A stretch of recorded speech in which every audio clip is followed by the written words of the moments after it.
খায় না, দায় না, বেতন নেয় না, তবু সে আমাদের ঘর পাহারা দেয়। কে? খায় না, দেয় না, বেতনও নেয় না, আমাদের ঘর পাহারা দেয়। ঘর পাহারা দেয়। হুম। কুত্তা খায় তো। কুত্তা খায়, হ্যাঁ। আর কে আছে পৃথিবীতে কাগজের তৈরি সবচেয়ে দামি জিনিসের নাম কি? টাকা। টাকা দিয়ে সব হয়? হ্যাঁ। আর কিছু দামি নাই কাগজের তৈরি? টাকা দিয়ে সব। নাই, শিওর নাই? না। দর্শক বলবেন পৃথিবীতে সবচেয়ে দামি টাকা কোন হইলে জিনিস? সবকিছুই হয়। টাকা হইলে সবকিছু হয়। আপনি আপনার আম্মুকে জিজ্ঞেস করলেন যে আম্মু কি রান্না করতেছো, আপনি বললেন যে আপনার আম্মু বললো যে ডাল রান্না করতেছি। কিভাবে সে বলবে আপনার ভাষায় যে ডাল রান্না করতেছি? মামা তুই হি তোর রানল। মামা তুহিত। হি তোর রানল। এখানে ডাল আসলে শব্দটা কোনটা?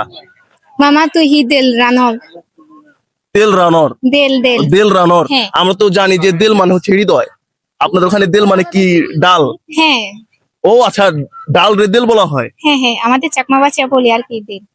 আপনার মতে যদি কখনো জনি সিং, একদম পজিটিভ, জনি সিং যদি আপনাকে কখনো বিয়ের অফার করে তাহলে আপনি কি করবেন? তার প্রস্তাব কি অ্যাকসেপ্ট করবেন? না, কেন অ্যাকসেপ্ট করবেন না কেন? যে হচ্ছে মনে করেন এত মেয়েদের সাথে মানে গেছে তাকে অ্যাকসেপ্ট করা সম্ভব না। আপনি কি জনি সিং কে চিনেন? অবশ্যই। কি কে অনেক। থেকে? সে হচ্ছে এই ছেলে। না না না, আপনি নেগেটিভ। আমার প্রশ্নটা হইতেছে, স্বামী স্ত্রী রাত্রে একসাথে ঘুমায়, সকালে উঠে গোসল করে, কারণটা কি? গোছানো করে শরীর হয়তো পবিত্র করার জন্য, এটাই। এটাই? হ্যাঁ। কেন পবিত্র? তারা কি অপবিত্র থাকে না? হতে পারে, এরকম? আমি জানি না এটার প্রশ্ন উত্তর। আচ্ছা, দর্শকরা কমেন্টে জানাবেন যে কি হবে সঠিক উত্তরটা। আরেকটা, ভারতের এমন কোন শহর আছে যে শহর সবসময় নতুন থাকে? নতুন থাকে? হ্যাঁ। ভারতে এমন শহর আছে, ভারত আমি জানি না। সবসময় নতুন থাকে। সব সময়? হ্যাঁ, সবসময় নতুন। কোন শহর?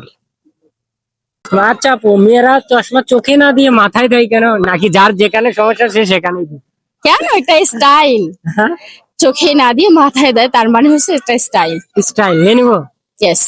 আচ্ছা আপু বলছে এটা স্টাইল, কিন্তু আমি তো মনে করি যার যেখানে সমস্যা সে সেখানেই দিবে। নো। দর্শক আপনারাই কমেন্ট করবেন। মাগরিবের নামাজ কয় রাকাত? 5 রাকাত। 5 রাকাত। কিভাবে 5 রাকাত? না না, সরি, 4 রাকাত। 4 রাকাত? কেমনে? আল্লাহ, কয়ে বললাম। আচ্ছা, আপু পারে নাই। আচ্ছা আপনার মতে প্রস্তাবে বিয়ে করলে ভালো নাকি আপনার প্রেম করে বিয়ে করা ভালো, কোনটা ভালো? প্রেম করে বিয়ে করলে অবশ্যই ভালো, কারণ মানে কিভাবে ব্যাখ্যা দেন? হাজবেন্ডের কাছে ভালোবাসা পাওয়া যায়, হাজবেন্ড কথা শুনে, তারপর হচ্ছে বেশি ভালোবাসে, সেটাই।